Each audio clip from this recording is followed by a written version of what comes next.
Hello viewers! ఇవాల్టి special పప్పుచారు, ఉప్పుచాప. పప్పుచారు అంటే నార్మల్ పప్పుచారు కాదండోయ్! టమాటో పప్పుచారు.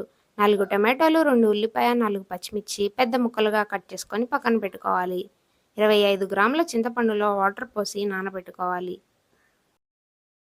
100 గ్రాముల కందిపప్పుని ఒక గిన్నెలో పోసుకొని వాటర్ పోసి 2, 3 సార్లు కడిగి అరగంట సేపు నానపెట్టుకోవాలి. కందిపప్పు అరగంట సేపు నానిన తర్వాత అందులో కొద్దిగా పసుపు, ఒక స్పూన్ ఆయిల్ వేసుకొని గిన్నె పొయ్యి మీద పెట్టుకొని పప్పు మెత్తగా అయ్యేంత వరకు ఉడికించుకోవాలి. పప్పు మెత్తగా ఉడికిన తర్వాత పప్పు గుత్తితో పప్పుని మరీ మెత్తగా కాకుండా కొద్దిగా పలుకుగా ఉండేటట్టు మెదుపుకోవాలి.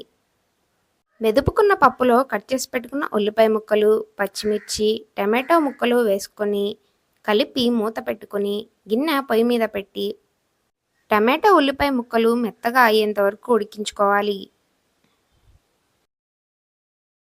టమాటో, ఉల్లిపాయ ముక్కలు మెత్తగా ఉడికిన తర్వాత అందులో రుచికి సరిపడా ఉప్పు, కారం వేసి కలుపుకొని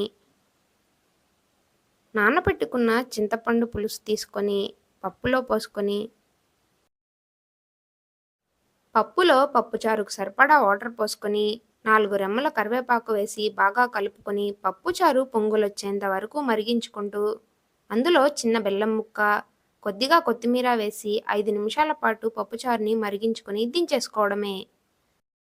పప్పుచారులో వేసుకునే తాలింపు కోసం పొయ్యి పైన ఒక కళాయి పెట్టుకుని 3 స్పూన్ల ఆయిల్ వేసి ఆయిల్ వేడెక్కిన తర్వాత 1 స్పూన్ పోపు దినుసులు, 4 ఎండుమిర్చి, 4 వెల్లుల్లి రెబ్బలు, కొద్దిగా పసుపు, చిటికెడు ఇంగువ, 4 రెమ్మల కరివేపాకు వేసి పోపు ఎర్రగా అయ్యేంత వరకు వేయించుకొని పోపుని పప్పుచారులో వేసుకొని కలుపుకుంటే టమాటో పప్పుచారు రెడీ అయిపోయాయి. ఇంకా ఉప్పు చేప విషయానికొచ్చేస్తే ఉప్పు చేప ముక్కల్ని వాటర్‌లో వేసి 2, 3 సార్లు కడిగి ఉప్పు చేప ముక్కల్లో కొద్దిగా పసుపు, ఒక స్పూన్ ఆయిల్ వేసి పసుపు ఉప్పు చేప ముక్కలకు పట్టేట్టు బాగా కలపాలి. పొయ్యి పైన కళాయి పెట్టుకొని 4 స్పూన్ల ఆయిల్ పోసి ఆయిల్ వేడెక్కిన తర్వాత చేప ముక్కల్ని ఒక్కొక్కటిగా ఆయిల్‌లో వేసుకొని చేప ముక్కలు ఎర్రగా అయ్యేంత వరకు వేయించుకోవాలి.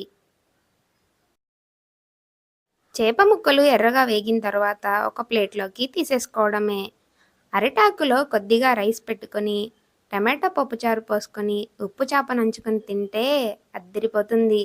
వీడియో నచ్చితే లైక్ చేయండి. సబ్స్క్రైబ్ చేసుకోవడం మర్చిపోవద్దే. Bye bye.